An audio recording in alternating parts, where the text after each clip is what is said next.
عمل کرنے کی توفیق نصیب فرمائے۔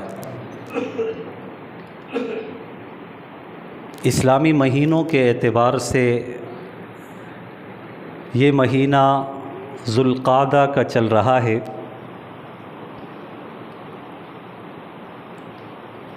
اسی مہینے کی مناسبت سے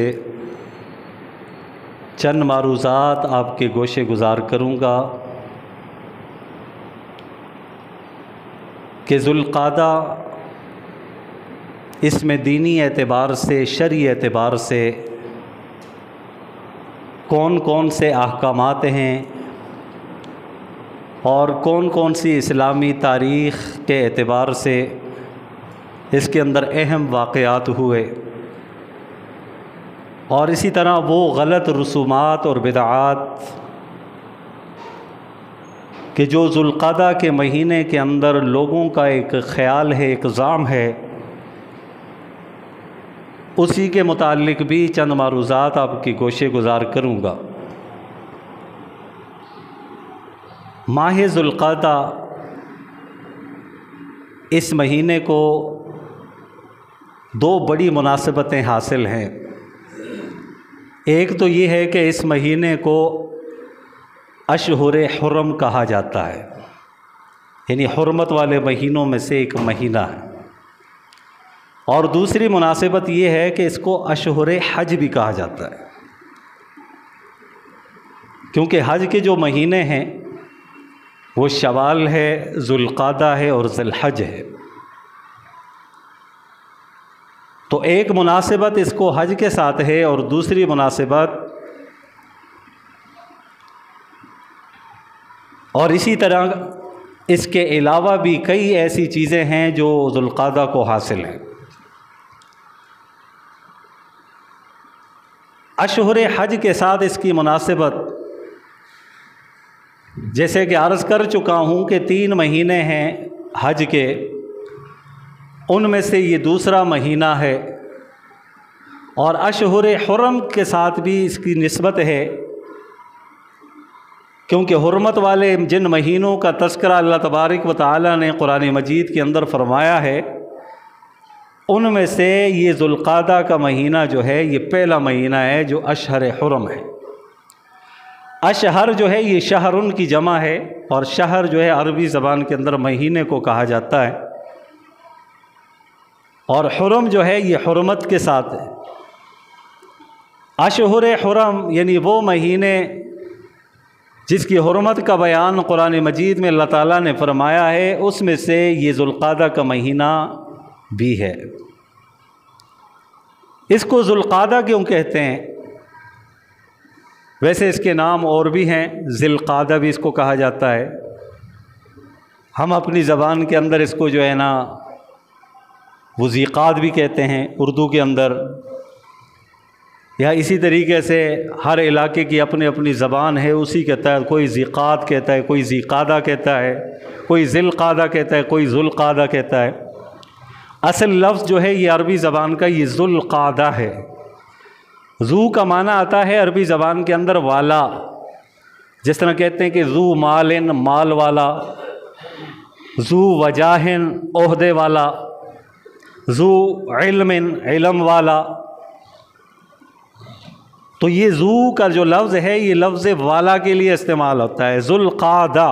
آگے لفظ قعدہ، قعدہ یقعد کا معنی ہے بیٹھنا، ذوالقعدہ بیٹھنے والا مہینہ۔ قاعد عربی زبان کے اندر بیٹھنے والے کو کہا جاتا ہے۔ ایک ہے لفظ قائد حمزہ کے ساتھ، اور ایک ہے لفظ جو ہے لفظ قاعد عین کے ساتھ ہے۔ قاعد اور قائد میں بہت بڑا فرق ہے، کیونکہ عربی زبان ایک ایسی زبان ہے، فصیح اور بلیغ زبان ہے، جس کے اندر حرف کی ادائیگی کے ساتھ حرف کی جو ادائیگی ہوتی ہے اس کی وجہ سے معنی کے اندر تبدیلی آ جاتی ہے۔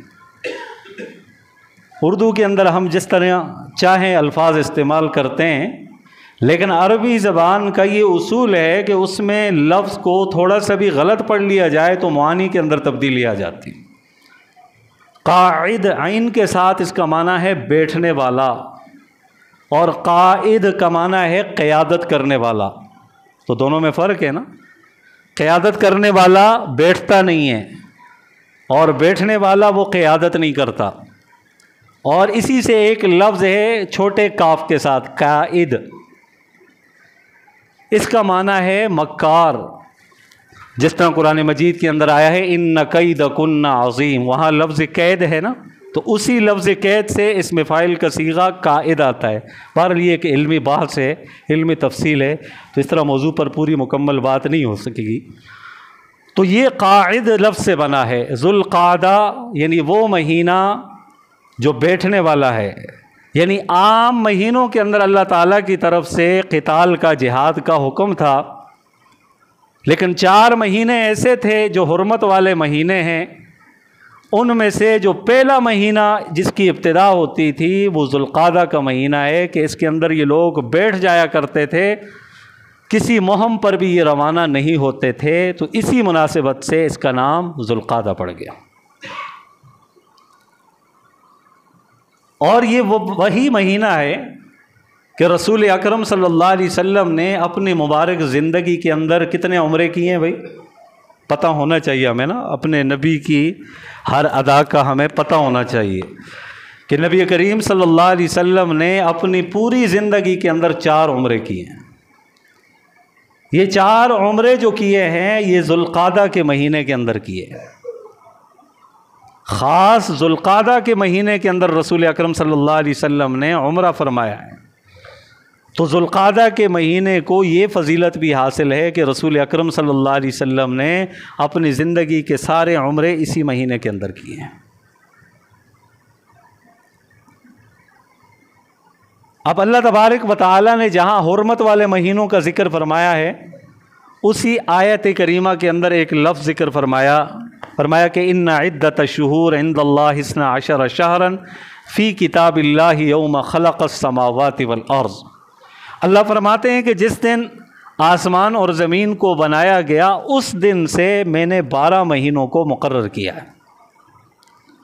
یہ 12 مہینے ابتدا سے چلے آ رہے ہیں۔ مختلف انبیاء علیہم الصلوات و تسلیمات کے ادوار میں یہی مہینے ہوتے تھے، لیکن ان مہینوں کے اندر احکام الگ تھے۔ اب ہماری شریعت میں رسول اکرم صلی اللہ علیہ وسلم چونکہ آخری نبی تھے اور آخری رسول ہیں، آپ کے بعد قیامت تک نہ کسی کو نبوت ملے گی نہ کسی کو رسالت ملے گی۔ تو آپ صلی اللہ علیہ وسلم کی جتنی بھی شریعت جو آپ صلی اللہ علیہ وسلم لے کر آئے اللہ تعالیٰ کی طرف سے، جو بذریعہ وحی شریعت کے احکام بتلائے گئے، ان احکام کی ترتیب، ان کا تعلق انہی مہینوں کے ساتھ ہے۔ اسلامی اعتبار سے چاند کا حساب لگایا جاتا ہے، قمری مہینہ ہوتا ہے، ایک قمری مہینہ ایک شمسی مہینہ ہے۔ شمسی مہینے کا اعتبار سورج کے ساتھ ہے، اس کے اتار چڑھاؤ کے ساتھ اس کا تعلق ہے، جبکہ اسلامی جو ہے وہ مہینے ہیں اور اس کے اندر جو احکام بعض فرض ہیں اس کا تعلق چاند کے اعتبار سے، جس طرح کہ ہم رمضان المبارک کے روزے رکھتے ہیں تو چاند دیکھ کر رکھتے ہیں مغرب کے بعد، اسی طرح عید کا چاند جب نظر آتا ہے تو مغرب کے بعد فوراً ہی روزے ختم ہو جاتے ہیں، رمضان کا مہینہ ختم ہو جاتا ہے۔ تو اسی طرح حج بیت اللہ جو ہے یہ بھی فرض ہے اور اس کا تعلق بھی اسی قمری مہینے کے ساتھ ہے۔ اسی طرح نماز ہیں، نماز کے اوقات ہیں، ان کا تعلق بھی انہی کے ساتھ ہے۔ تو اللہ تعالیٰ نے جب سے آسمانوں اور زمینوں کو پیدا فرمایا ہے تو ساتھ یہ 12 مہینے بھی اللہ تبارک و تعالیٰ نے یہ بنائے ہیں، اور اس کے اندر مختلف احکام کو اللہ تعالیٰ نے رکھا ہے۔ اور اس میں ذکر فرمایا کہ ذالک الدین القیم، کہ یہ دین کی پختگی ہے جو اللہ تبارک و تعالیٰ نے بتلا دیا ہے، لیکن ایک بات ہے، اس میں جنگ اور جدل نہیں کرنا، اقدام نہیں کرنا۔ اگر کوئی دشمن تم پر مسلط ہو جائے تو اس صورت میں اس مہینے کے اندر جواباً اور اپنے دفاع کی خاطر ان کے اوپر حملہ آور ہونا ہی جائز تھا۔ جس طرح کہ فتح مکہ کے بعد رسول اکرم صلی اللہ علیہ وسلم نے جب مکے کو فتح فرمایا اور مکے کے اندر سارے کے سارے جو لوگ جو تھے انہوں نے نبی علیہ الصلاۃ والسلام کو تسلیم کر دیا تھا، اور ڈر کے مارے، خوف کے مارے لرزہ بر اندام تھے۔ رسول اکرم صلی اللہ علیہ وسلم نے عام معافی کا اعلان فرما کر ان کو معاف کر دیا۔ پھر اس کے بعد رسول اکرم صلی اللہ علیہ وسلم حوازن کی طرف روانہ ہوئے۔ یہ حوازن طائف کی طرف کا سفر تھا اور وہاں پر کافروں کا محاصرہ کیا رسول اکرم صلی اللہ علیہ وسلم نے، لیکن ان پر حملہ نہیں کیا تھا۔ اس کی وجہ یہ تھی کہ یہ ذوالقعدہ کا مہینہ تھا، جو مہینہ ابھی چل رہا ہے، تو اس کی حرمت کی وجہ سے رسول اکرم صلی اللہ علیہ وسلم نے ان پر حملہ نہیں کیا۔ لیکن جہاں پر کافر آگے بڑھے اور مسلمانوں پر حملہ آور ہوئے، ان کے خلاف سازشیں کی، تو اللہ تبارک و تعالیٰ کی طرف سے قتال کا حکم بھی آ چکا تھا۔ چنانچہ وہ بنو قریظہ جو یہود کا ایک قبیلہ تھا، ان کے ساتھ جہاد کرنے کا جو اللہ تعالیٰ کی طرف سے حکم ملا تھا، وہ بھی ذوالقعدہ کے مہینے کے اندر ہوا۔ حالانکہ یہ حرمت کا مہینہ تھا، لیکن چونکہ ان کے تعلقات دیگر کافروں کے ساتھ تھے، جو غزوہ احزاب پیش آیا تھا، جس کو غزوہ خندق کہتے ہیں، اور اس کی تفصیل درس قرآن کے اندر بھی میں تفصیلاً عرض کر چکا ہوں۔ اس کے اندر تقریباً ایک ہفتہ ہمارا یہی سبق چلا تھا غزوہ احزاب اور خندق کے متعلق، اور ایک مستقل صورت ہے قرآن مجید کے اندر سورہ احزاب کے نام سے۔ تو احزاب خندق کو کہا جاتا ہے۔ تو یہ خندق کھودی گئی تھی مدینہ کے، جس طرح مدینہ کا جو اندر جو چار دیواری تھی، جغرافیہ تھا، اس سے باہر کی جانب خندق کھودی گئی تھی حضرت سلمان فارسی رضی اللہ تعالیٰ عنہ کی مشورے سے۔ انہوں نے یہ تجویز پیش کی تھی، اور پھر خندق کھودی گئی، اور ادھر سے جو قافلہ تھا کافروں کا بڑی تعداد کے اندر، بڑے جذبے کے ساتھ، یہاں تک کہ انہوں نے محاصرہ بھی کر لیا تھا، لیکن مسلمان ڈٹے رہے اور اللہ تعالیٰ کی ذات کے اوپر ان کا بھروسہ قائم تھا۔ صحابہ کرام کے لیے اللہ تعالیٰ کی پھر مدد و نصرت آئی۔ اللہ تعالیٰ نے ہوا کو بھیجا، ایسی تیز ہوا چلی، ایسی تیز ہوا چلی کہ دشمن کے قدم اکھڑ چکے تھے، اور اندر سے ان کا تعلق یہودیوں کا ان کے ساتھ تھا۔ تو یہ بڑی مکار قوم، یہ ابتدا سے ہی مکاری کرتی چلی آ رہی تھی۔ چنانچہ اللہ تبارک و تعالیٰ نے فتح سے ہمکنار فرمایا۔ مسلمان جیسے ہی واپس لوٹے مدینہ منورہ کی طرف، ابھی گھروں کے اندر داخل ہی ہوئے تھے، اللہ تعالیٰ نے جبریل کو بھیج دیا، جبریل امین کو بھیج دیا کہ اللہ تبارک و تعالیٰ کا حکم ہے کہ بنو قریظہ کے ساتھ بھی لڑائی کی جائے۔ اور چونکہ انہوں نے غداری کی تھی، پہلے پاسداری ہوئی تھی، ان کے درمیان میں عہد و پیمان ہوا تھا کہ باہر سے جو لوگ بھی آئیں گے تم ان کا ساتھ نہیں دو گے، بلکہ تم اہل مدینہ کا ساتھ دو گے، اور اسی طریقے سے اگر تمہارے ساتھ کوئی معاملہ اس طرح ہوا تو ہم بھی تمہارا ساتھ دیں گے۔ یہ ان کے درمیان میں معاہدہ ہوا۔ چنانچہ انہوں نے معاہدے کو توڑ دیا تھا۔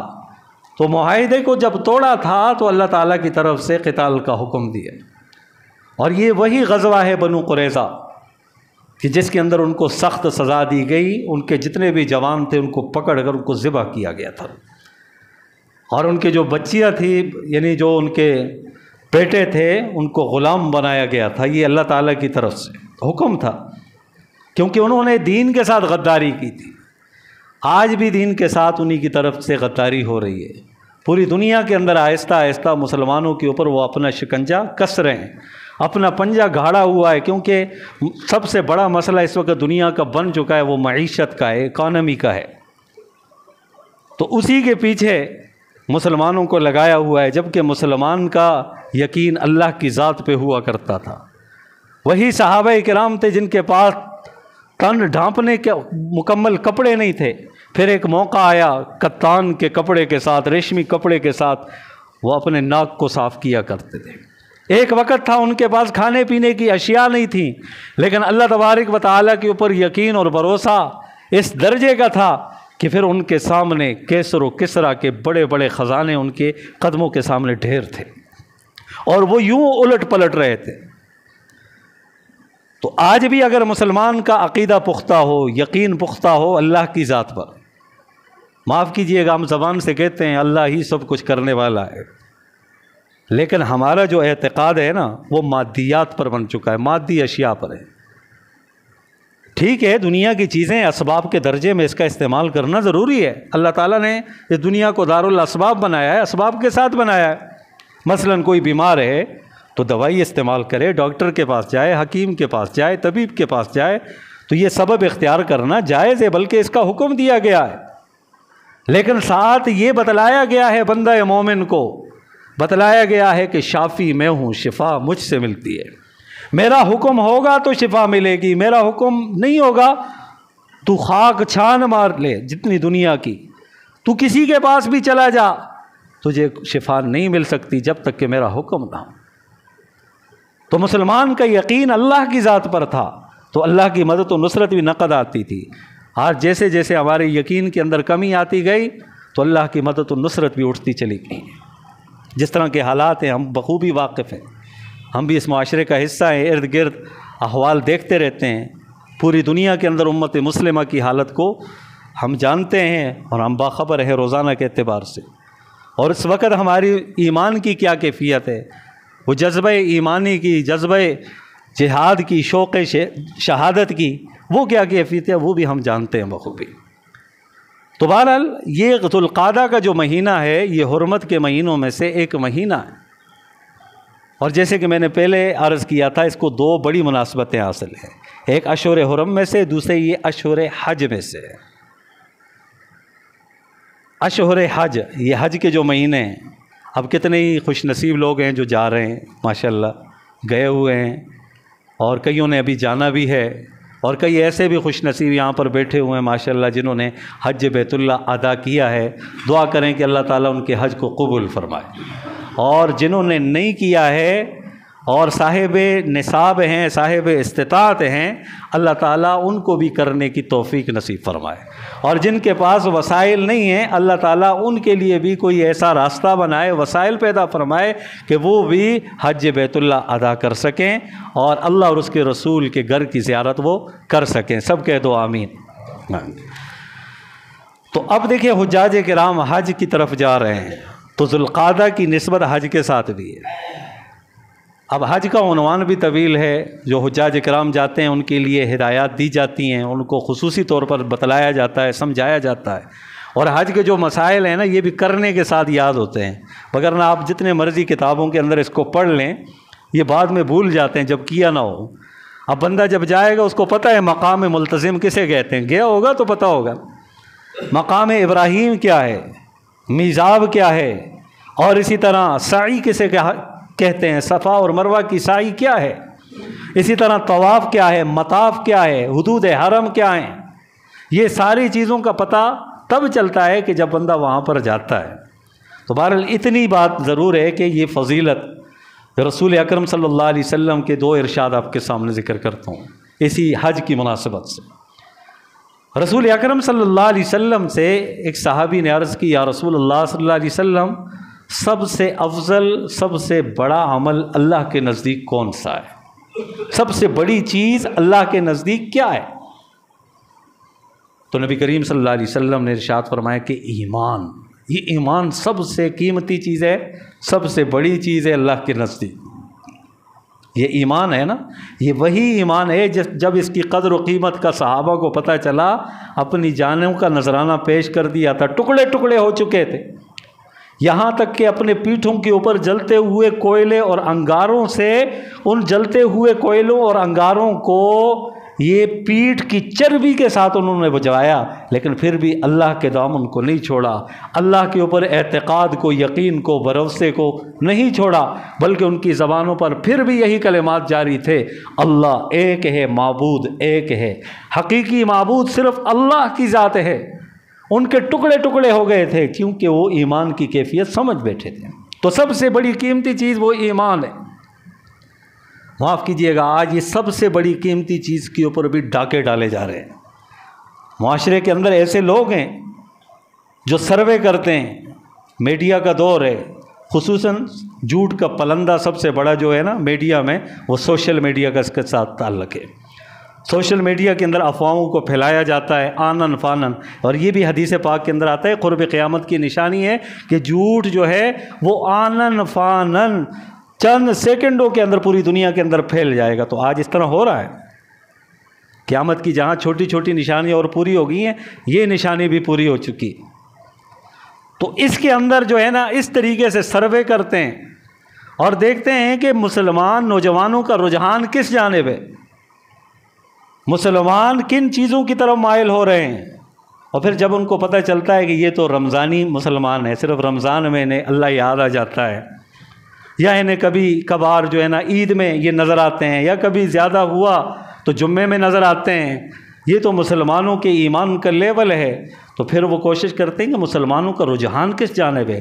مسلمانوں کا رجحان کیا ہے کہ بھئی مجھے نیشنلٹی مل جائے، کسی بیرون ممالک میں، کسی یورپ کنٹری میں سے کسی ایک کی جو ہے نا مجھے وہاں کے کاغذات مل جائیں، ان کا رجحان اس جانب ہے۔ پھر جن کو اللہ نے دیا وہ جانا، یہ جانا کوئی بری بات نہیں ہے۔ اللہ تبارک و تعالیٰ خود ارشاد فرماتے ہیں قل سیروا فی الارض، اور پھر آتا ہے کہ انتشروا فی الارض یبتغون من فضل اللہ، کہ زمین کے اندر گھومو پھرو اور اللہ کا فضل تلاش کرو۔ سورہ ملک کے اندر اللہ فرماتے ہیں هو الذی جعل لکم الارض ذلولا فامشوا فی مناکبہا، اللہ وہ ذات ہے جس نے زمین کو تمہارے لیے مسخر کر دیا ہے، اس کے اطراف کے اندر گھومو پھرو۔ اب رزق کی تلاش کے لیے بھی بندہ جاتا ہے ایک ملک سے دوسرے ملک، یہ جانا کوئی بری بات نہیں ہے، یہ رزق حلال کی تلاش کے لیے جانا ہوتا ہے۔ ہم تو اکثر و بیشتر یہ دعا کرتے ہیں یا اللہ جو بیرون ممالک میں رزق کی تلاش کے لیے سفر کیے ہوئے ہیں، یا اللہ ان کو بھی رزق حلال وافر مقدار میں نصیب فرما۔